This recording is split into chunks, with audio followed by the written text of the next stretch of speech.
What's going on, everyone? Week 2 was fantastic, but it is now in the book, so let's get into my top 10 takeaways.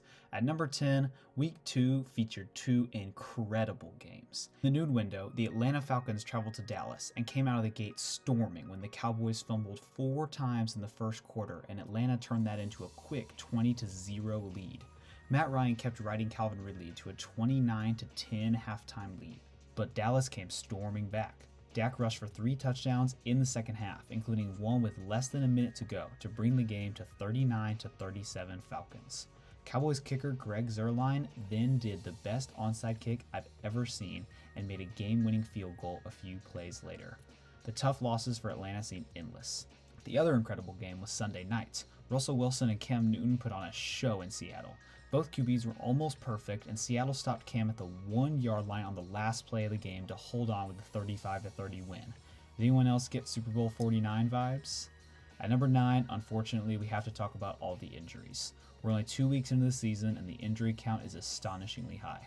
I'm just going to give you all a list of players by position who are hurt already. At quarterback, Jimmy Garoppolo and Drew Lock are hurt and expected to miss 2 to 6 weeks.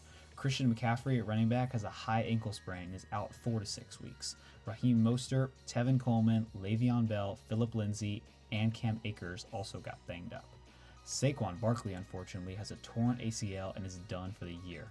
Marlon Mack is also out for the year with a torn Achilles. Other than Courtland Sutton, who unfortunately has a torn ACL, none of the wide receivers are out for too long. But Michael Thomas, Devontae Adams, Chris Godwin, Kenny Galladay, Jamison Crowder, and A.J. Brown have all already missed games or left them early.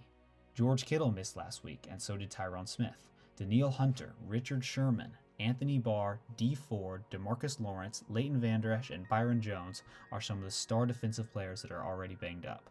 There are 3-star pass rushers done for the year. Nick Bosa and Solomon Thomas tore their ACL, and Von Miller has a bad ankle injury.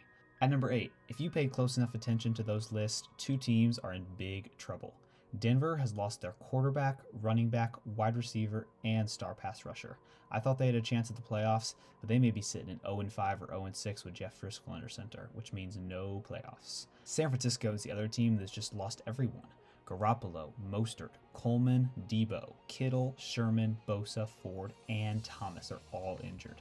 In a tough NFC, I don't see the Niners as a playoff team anymore, unfortunately, especially with the way the rest of their division is playing.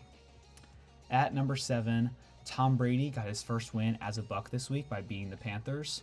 Tampa looked great. Mike Evans and Fournette played very well, but this was not an impressive win because it was against the Panthers. The last game the Panthers won was November 3rd, 2019. They've lost 10 in a row dating back to last year, and I don't think that terrible streak is going to end anytime soon. With Christian McCaffrey out for the next 4 to 6 weeks, I wouldn't be surprised if the Panthers hit 16 straight losses and go a full calendar year without a win. Alright, enough with injuries. Now we gotta talk about the good stuff. 2 rookie QBs played fantastic this weekend. Starting with Joe Burrow, I know the Bengals didn't win, but he looked great Thursday night. He broke the rookie all-time record for most completions in a single game with 37 on 61 attempts for over 300 yards and 3 touchdowns. That is with no defense, an underwhelming wide receiver core, a bad offensive line, and a rough game from Mixon. He looked poised and throws a really nice ball. Next, with Justin Herbert, he was thrust into the starting lineup in his second career game because of a pre-game Tyrod Taylor injury. The Chargers led most of this game, and Justin Herbert made it to overtime against Patrick Mahomes in his first ever game. He threw a touchdown, ran in a touchdown, trucked a dude running the ball, and came very close to beating the champs. Tyreek Hill beating the Chargers secondary and the ice in Harrison Butker's veins are the only thing that stopped Herbert from entering the NFL with a massive signature win. At number 5, the most surprising 2-0 team of the year is the Las Vegas Raiders. They scored exactly 34 points in Week 1 and Week 2. Beating the Panthers didn't impress anyone, but the Raiders handily beat the NFC favorite Saints on Monday night. Josh Jacobs is one of the hardest runners in the NFL. Derek Carr, who has to fend off comments from a new flashy QB replacing him every year, has been really solid, especially last night. The defense hasn't done much, but you know who has? Darren Waller. 12 catches, 103 yards, 1 touchdown, and absolutely being the best player on the field Monday night. Watch out for the Raiders in the AFC wildcard race. At number 4, the worst team of the week. The Jets could have been the worst team of the week again, but they'll have their chance, as I think they're still going to go 0-16. This week's worst team was the Minnesota Vikings. Kirk Cousins was 11 of 26 for 113 yards, no touchdowns, and 3 picks. The Vikings were not even competitive and had 3 points against the Colts until Dalvin Cook ran in a touchdown in garbage time. The Vikings must be really missing Stefon Diggs. And at number 3, speaking of Stefon Diggs, man is he making a world of difference for Josh Allen and the Bills. Diggs is tied with Calvin Ridley for the league lead in receiving yards, and Josh Allen is leading the league in passing yards right now. Yes, Josh Allen is leading the league in passing yards. You heard me right. I talked about him having his best career game last week with 312 yards and 2 touchdowns. Then he blew that away with 417 yards, 4 touchdowns, and no picks at Miami. He also won Angry Runs on Good Morning Football, proving that he is always a threat with his legs. Allen threw for 193 yards per game last year, and he's gone for an average of 364 this year. I know that probably isn't sustainable, but it seems like trading a first-round pick for Stefon Diggs was the best thing this organization could have done this offseason.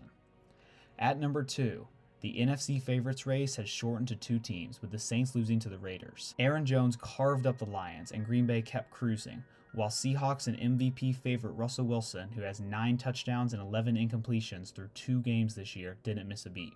Outside of those 2, don't sleep on the Cardinals or the Rams. Kyler had another unbelievable outing where he was seemingly untouchable, and the Rams, Goff, and Aaron Donald look like a well-oiled machine. And at number 1, the AFC has 6 2-0 teams. The Raiders, Titans, Steelers, and Bills have all been very formidable this season, but none of them are yet on the same level as Kansas City and Baltimore. The Chiefs had a bit of a scare this week against the Chargers, but I think Mahomes might be better when he's down 10 in the second half. The Ravens have allowed 22 points this season and scored 71. They look like a big college team playing against D2 non-conference opponents right now. But Monday night, week 3, the Chiefs are coming to Baltimore. Lamar versus Mahomes, the 2 best teams in the NFL. This should be the game of the year, and it is in just a few days. Who do you think is going to win, Ravens or Chiefs? Put that in the comments below. If you like this video, how about hitting that like button, and thanks for watching.